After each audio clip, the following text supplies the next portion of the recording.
Alright guys, welcome back. I think this is week 4 of disassembling the Z for the final build, quote unquote. And we are just continuing the teardown today. I think we're going to be getting some of the big, more difficult tasks done, like removing the brake master cylinder and the brake booster. These ones are a little bit more difficult because the brake booster is actually held on from the inside, so it's got studs that go through the firewall, and I'm not sure how easy it is to really reach those nuts that are in there. I've tried before and it was pretty difficult, so hopefully we're going to be able to get that done. It's going to be a lot of work, but hopefully today, I guess this weekend for me, we can go ahead and get all of this here removed, and then any remaining, like those lines right there, I want to get them gone. And then if we can pull this harness up and back over the windshield right here, that means that we can start sanding down all of this next week. So that's pretty much the plan for today, and then I got a bunch of parts in, so I really want to show you guys those as well. So hopefully at the end of this video we can go ahead and go over some of the really cool parts that we have ready to put back on this once this is done. This is moving a lot faster than I expected, honestly. I thought it was going to take a long time, but once we get this repainted we can kind of restart assembling everything, and it's going to be really cool. So I think I'm also going to drop these tension rods. Can't really see them. These tension rod mounts right here, just because when we're going to go ahead and paint, sand, and everything, they're just going to be in the way, and I want to just get them out of the way so that they don't get dirty. And then we might go ahead and throw a coat of black paint on those guys, as well as the cross member here, just because it's not like it's in bad condition. This motor mount has seen better days, but it's just paint, you know, it's not even rust or anything. But painting all this to look really nice would kind of make me feel good, so I think I might go ahead and paint that as well. So I'm going to go ahead and hop over here. I'm going to remove the clutch master cylinder. This one is pretty easy. You just have a nut on top and then a nut on the bottom on that side. This one is super simple. It comes forward. The most difficult part is the inside. You have to unscrew it from the actual pedal itself. So it's a threaded rod that goes through, and that goes into, I believe it's called a clevis, that goes into the pedal itself. So I'm just going to grab, I think that's a 13 or 12 millimeter, and just undo it. It should be very straightforward. There's a jam nut, and then you just twist the end of it, and it'll unscrew itself, and that'll come out. And then this is very similar, where you have a nut right there, if you can see it, a nut right there, and then this master cylinder comes off, but the brake booster will stay. So we got to go ahead and take that from inside. So I'm just going to go ahead and hop into it, and we'll see how it goes. Alright, here we are in the parts area, where I've got all my parts that I've taken off, and here is the clutch master cylinder that we just removed.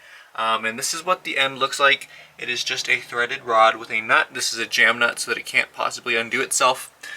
Basically, I just undid the nut all the way until it hits the very back, and then I just kept spinning, and what that does is it unscrews it from the clutch pedal. So having this stop and then keep going, this pin will freely spin, so it's not like you're damaging anything, but that'll eventually get it out, and then we'll be left with a nice open space, kind of like this. Right there, you can see we just have a nice hole. Now I go ahead and recommend putting these nuts back on because this is actually what holds the clutch pedal in. So you're going to want to make sure it doesn't fall out, although you shouldn't have really many issues with that. But we'll go ahead and eventually tape that up, of course, because we don't really need too much stuff on there. So I'm going to go ahead and shift my attention to the brake master cylinder next. What we're going to go ahead and do is disconnect these brake lines. Now I highly recommend getting a very specific type of wrench. You don't want to use one of these because these can damage it. So you can see when I first did mine, I don't know if you can see that one, it's a little bit messed up. So you need one. So let me go ahead and grab it real quick. Alright, so as you can see, this is the type of wrench I'm talking about. If you can see, it actually holds 4 separate edges of the actual nut. So this is going to be a lot better of a grip on there, and it's not going to damage it. This is specifically for brake lines. It's a very common tool for working on brakes because they're made out of a very soft metal. I'm not quite sure what it is, but you can really damage it using something like this. So I have this one here. It is a 10 on one side and an 11 on the other side. I believe our brake lines are 10. So you just put it, you slip it over the line, and then it kind of just scoots onto it like that. Oops, like that, if you can see. So this is what we're going to go ahead and use. I really recommend buying one of these. It's only a few dollars, and it's going to keep you from messing up your nuts, and you're going to be all good. So I'm gonna use this. There's only 3 on here. One here goes to the front right, this one goes to the front left, and then this one goes to the rear. So you have double the pressure in the front, and then this one is split between the 2 in the rear. That gives you your brake bias. So I'm gonna go ahead and undo those 3 lines, and then we can undo that nut, and this should just come straight off. Shouldn't be any issues. Alright, we got the master cylinder off. Hopefully you guys can see without the light being too weird. Basically, when you get these 3 out, just make sure you pull them back all the way so they don't get caught in here, and then the master cylinder really just comes right off. If it's getting hung up, it's because it's getting caught on these lines. So just make sure to pull them back a little bit. You can see this is the little push pin right here. When you press on the pedal, that actually pushes forward into the cylinder, and that's what causes brake pressure. So if you're curious about how that works, that's how that works. So I think that's good for now. I think I'm going to go ahead and hop down and just take off the tension rod brackets real quick, because I don't want to have to deal with this quite yet, but I think we're going to have to go ahead and do this next. Alright guys, I got these tension rod brackets off right here. Now we're going to go ahead and move on to the power booster. This thing is, I looked at it, it's probably just going to be a little bit annoying to work on. Hopefully it won't be too bad, but fingers crossed. Let's hop in real quick and show you what I'm talking about. So hopefully I can get enough light in here for you guys. So that nut right there and the one above it are 2 on this side.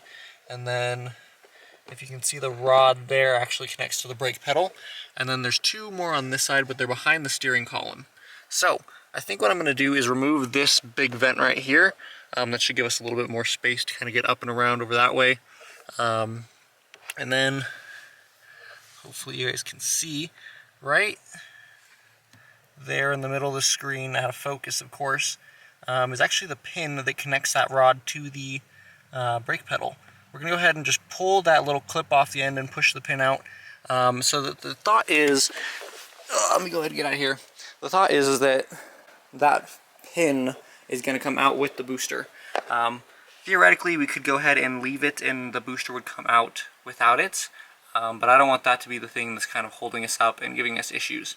So, fingers crossed we can make this work, and we'll see how it goes. I'll let you guys know what I did and what the best way to do it was. But this is going to be a very upside down, uncomfortable method of getting this out of here. So let's work on this. Alright guys, I was able to get the brake booster out. This is the way that I did it. I removed these 2 vents that were right here. It just gave you a little bit more room. It's just a single Phillips head that goes into that tab and holds on both of them.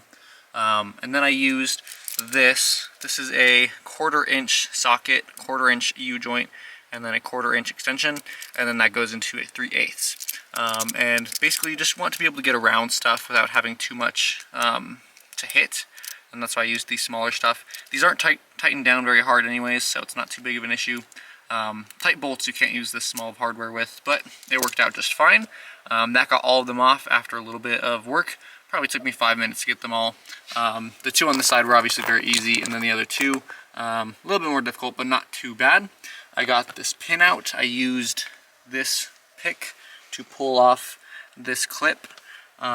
Just hook it, pull it out, and then you just wiggle the pin out. If you push the pedal back and forth, it kind of helps move it out. And then we'll go ahead and come over here. I went ahead and loosened this brake line. It's got a connection there, and then a connection here and here. The reason I did this is just because it was in the way and I needed to be able to move it back, and I didn't want to actually bend the line. I just wanted to kind of be able to flex it a little bit. But you can see we got the brake booster out. There was a bit of sealant around here, so we'll have to remember to put something back in when we go ahead and do this again. But this is what the brake booster looks like. So this is the part that goes inside. The pin goes through there to connect it to the pedal, excuse me. This is threaded, as you can see. It's very similar to the clutch, where if you need to adjust your pedal, you just spin this and it pushes this in and out, and that adjusts the brake pressure. But you can see this is overall a very thick unit. It's actually pretty heavy too. I was surprised at how heavy it weighed. So we have a new S14 Slim brake booster. I think I got mine from a 96 240 SX non-ABS. I believe that is the smallest version. So it's about a third of this thickness. and it looks pretty much identical. So that is going to be good. The only thing that I think we might have to transfer over is this rod. So since we're going to have to do that, we might have to get a shorter one. I'm not sure about it. I'm going to have to go ahead and pull it out and look. Fingers crossed that it already has this rod in it, but we will see. I looked at it very briefly, but that's looking good. We'll come back over here. Alright, as you can see, we've been making some good progress on this corner right here since we got all that out. We're going to go ahead and probably block this off sooner than later so we don't get any weather in there. Same thing with there. I wasn't too worried about in many other places, but these ones are pretty big holes, and there's insulation in there, and insulation loves to hold in water, and then you get rust. So we're going to go ahead and seal these off. But next thing that we really need to work on is just the wiring harness. Obviously I've got those hard lines, if you can see the hard lines. But wiring harness is really the only thing we have left. So I'm really confident that we can get this done this weekend. I'm going to go ahead and start working on probably those hard lines because I want an easy win real quick. But this wiring harness is going to be a little tricky. I'm not going to go ahead and pull it out of here. I wish I could, but I don't know if you can see this fitting is cracking on top there, and I just know if I mess with it, I'm just going to crack it all the way around. So I'd rather just go ahead and leave it for now, and we're just going to go ahead and peel the harness up, paint the front half, and then peel the harness back and paint the back half. I'm pretty sure that's the way I'm going to do it, just because I don't want to have to deal with pulling things out and cracking stuff that is pretty much, for all intents and purposes, irreplaceable at the moment. So, I'm going to get those hard lines, and then we might tackle this wiring harness, and hopefully we can get this done this weekend so we can start sanding and then painting next weekend. Alright, you can see I got a pile of hard lines over there. I didn't take them all the way out, I just kind of cut them. I don't even know if you guys can see that. I kind of cut them right here. My fuel filter's right there if you've seen my PTFE fuel line video. Everything that I have for the fuel line is kind of running up against those lines. Oh, sorry, you guys can't really see that. So I'm going to go ahead and redo that in the future. I'm just leaving this here for now. I wanted to get them out of the engine bay so that I can go ahead and paint everything. But they're fine there for now. The one thing that I really need to work on is the smallest line on the outside here is actually the vent for the fuel tank. So the fuel tank, you know, if you're pumping air out of it, it's going to have a vacuum. You're also going to be creating positive pressure when you turn off your tank. It's actually going to drain some extra fuel into it, and so you're going to create positive pressure in there. So you need to do something with that positive and negative pressure. Before I had it just vented. The line came up. Typically it goes to your charcoal canister right here. I actually just had it routed out the wheel well. It could cause gasoline smells technically, but the real thing that you want to do with it is put it into another charcoal canister, because the thought process behind it is you're going to be releasing hydrocarbons into the atmosphere, which is bad for the environment. And as much as this car is not necessarily a efficient vehicle, we do want to do our absolute best. I have a catalytic converter on my exhaust, and I'm going to put another charcoal canister in here just to maintain, you know, minimum amounts of fumes, because it's just going to smell bad if you just have gasoline venting out your fender. And then also just because it's something that we can do very easily, but it just takes a little bit of planning on the front end. So eventually I'm going to go ahead and put that into a new charcoal canister. I'll show you guys how I do it when I do it, but it's nothing too crazy right now. But we just don't want to start the car with that vent blocked like I had it, because I pinched it, and so technically it's pretty sealed. We just don't want to do that because you can cause negative pressure and positive pressure in your tank, and that can just cause weird things. So we're going to go ahead and do something with that eventually. But I think the next thing I'm going to go ahead and tackle is removing some of these brake lines. Actually, probably all of them. So there's 3 here. Obviously, this one goes around over to here the way we had it earlier. I'm just going to go ahead and disconnect it from inside the wheel well. We do have new stainless steel lines going in. I'll go ahead and show you that in a little bit, so that'll be super cool. I'm going to disconnect it from in there, and then we're just going to take this hard line off. These two come up over around this way, and then the one that goes to the back goes into a junction block right here, and then the other one continues down and around. So we're going to go ahead and remove this one, and then I'm probably going to go ahead and just disconnect this line right here at the block. I think that this is one hard line all the way to the back, so I would love to remove this if I could, this piece down here, but I don't think I'm going to be able to. I might go ahead and disconnect this block because this bracket is just so ugly. But we might see if we can bend it out of the way just a little bit. Not bend, but move, so that we can paint behind it a little bit more effectively. So I'm gonna go ahead and work on that, and we'll see where that gets us. Alright guys, I don't know how easy it is to tell, but it is looking really, really clean. Clean being a relative term. I peeled back the harness, it's up on top of the windshield now. Pretty much it's just going to stay in these two corners. I'm going to have to work on that one to make it a little bit cleaner, because we do need to get in there with a little bit more access. So that one's going to be a bit more difficult to work on. But what I'm doing right now is I'm going through, and all these like little clips are holding these in, holding the harness and everything. Most of them are broken, and if they're not broken, they're still in the way, so we need to remove them. So most of these on like this part of the wall right here, they come through the back. You can see there's a clip right here, and it just looks like this. You just push it in on both sides and then press it out. I use pliers and it'll pop right out. Oh, see, it fell right there. But a couple of these go down into the actual frame rail itself. See if you can get a good view of one of these. And the way that you get those is those little holes on top. You can actually see the bottom prongs, and so I'm using a pick to go ahead and pull them out.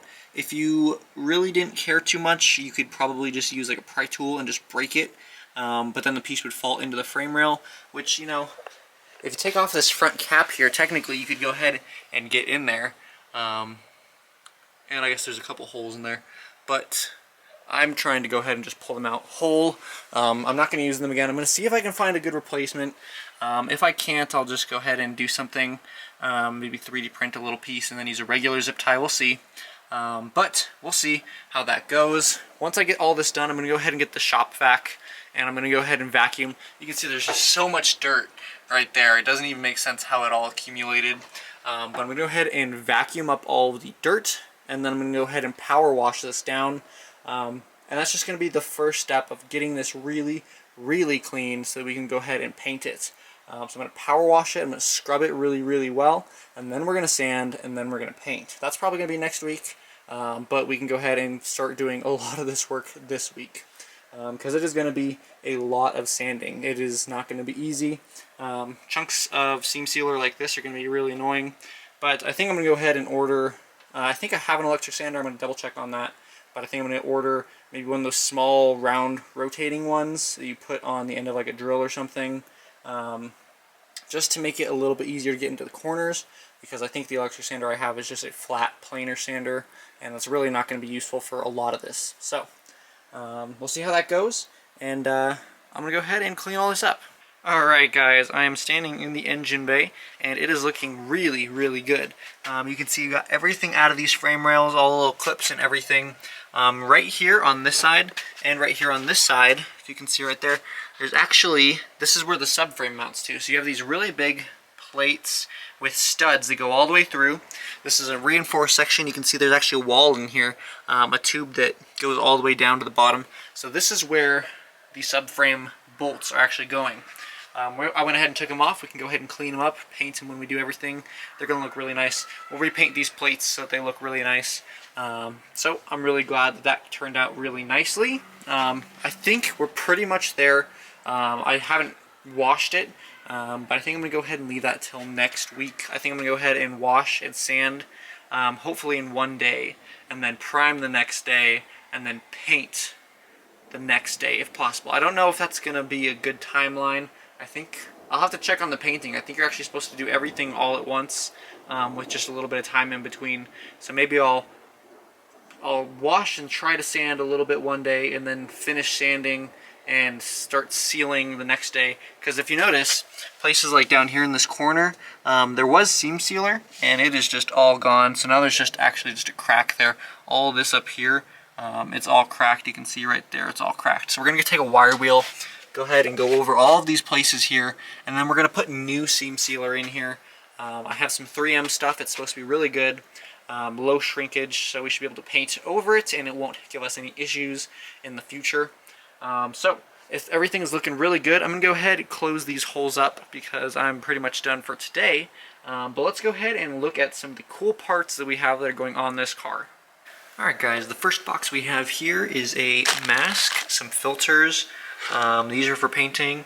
This whole box is painting stuff. And then we've got some blue tape to mask things off.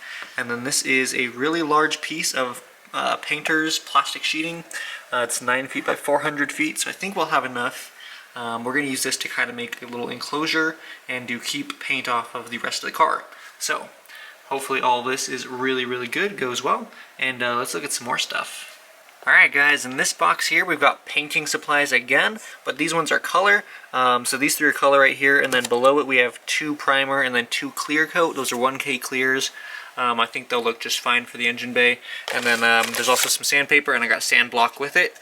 This is all from Automotive Touch Up. It was really, really well priced. It was about $100 for these, was it 7 cans, and then a bunch of sandpaper and a sanding block. So it really wasn't too expensive. Each of these cans is like $15, $20 at AutoZone, and they don't even have the Nissan paint code. They'll actually mix this to your paint code. So this is Nissan 326. This is the super white that my car is made out of, or painted with. So I'm super, super excited with these. And then I also got one of those little spray handles, so you don't have to like push it with your finger. I think that'll be super duper sick. And let's go ahead, we're gonna check out. This is my turbo. I don't have them out of the box, but it looks really, really cool. This is actually smaller than the turbo that I have on currently, but it is going to flow better and has better flow characteristics, and it's also going to spool faster because it's a bit smaller. I'll put the specs for it on the screen right now so you can see what it looks like and the specs for it and everything, but I'm super excited for how this turbo is going to flow. I think it is going to be super duper cool, and I'm very excited for it. Alright guys, moving on, we have some stainless steel braided brake lines. They look really, really cool. I got these from thezstore.com. They shipped really quickly. They got it to me within like 5 days, I want to say, and they were the best price actually on the market. I do believe that these Goodridge are the only kind you can get for the Z31 currently, but I'm sure you might be able to make Z32s work, but don't quote me. Just get the Z31 stuff. It works just as well. Super cool, super excited for that. And then moving over here, we've got some tie rod ends. These are the outer tie rod ends. The rack is getting rebuilt, and I believe they're putting on new inner tie rods. If not, I'll go ahead and do them myself. These are ball joints because mine are shot. This is a AC dryer, I believe. Just that little can. And then below it, we have the S14 brake booster, and that is going to be the slimmed down version of the one that we have, basically. And it's the best version that you can get. And then coming over here, let me pull this out for you guys. It looks super, super sick. Open this up. This is our wastegate for our turbo. Go ahead and pull that out. And this is, I believe it's a Gen 5. And it looks so nice. This is the Stealth model or whatever you call it. So it's got the black on top here. And then this is actually a 40 millimeter wastegate. I think this is going to be enough for what we need. I don't anticipate us needing anything more than this, but it looks really, really cool. This was a pretty penny. I want to say it was somewhere like $400 or $450-ish, so this was really expensive, but I think it's worth it. It is actually water cooled as well, so we might go ahead and run the water cooling for this. Both the turbo and this are water cooled, so that will be very nice. And then let's go ahead and look at some other cool turbo stuff. Alright, down here we have Amazon special stuff, but I think it's still going to be really good quality. This is the exhaust wrap for our exhaust manifold and turbo and everything, and this is the slightly upgraded quote-unquote version where you can see it's a really nice weave. They call this titanium wrap, but it's pretty much still fiberglass. I don't think there's actually titanium in it. But it looks really nice, and it's just a little bit better than the standard fiberglass wrap you're going to get, and it's just going to look really good. And then to match that, we've also got a turbo blanket. So this goes over the exhaust housing, and this is going to, basically when you have heat in your exhaust, and then it's going through your manifold and out into the air, you're actually losing energy. Because if you think about it, the more energy you have in the exhaust gas itself, the faster it's going to flow because it's more energetic. So if you're losing heat, you're actually losing efficiency. So by wrapping both the turbo and our manifold, we're going to be increasing efficiency as well as lowering engine bay temps, which is just overall better. So this is all going to help a lot. this really wasn't expensive. I think this was maybe $40, and this was like $15 just for one of these. So it is really not too bad, and it is just worth the time and effort to put into it. I might buy a real one of these eventually, but it's on top of the engine, or we're going to relocate it on top of the engine, so it won't be too bad to get to. So this is going to be super duper cool. I'm really excited for all this. I think that is pretty much all the parts I have for now, but these are awesome. I'm super excited. As always, guys, if you have any questions or comments, drop a comment down below, and I will answer you as best I can. And I hope that you guys are excited for this build as I am, and I'm really excited to get in all of the manifold and everything so we can start getting the engine looking really nice too. Alright, well, I'll see you guys later, and I hope you have a great week.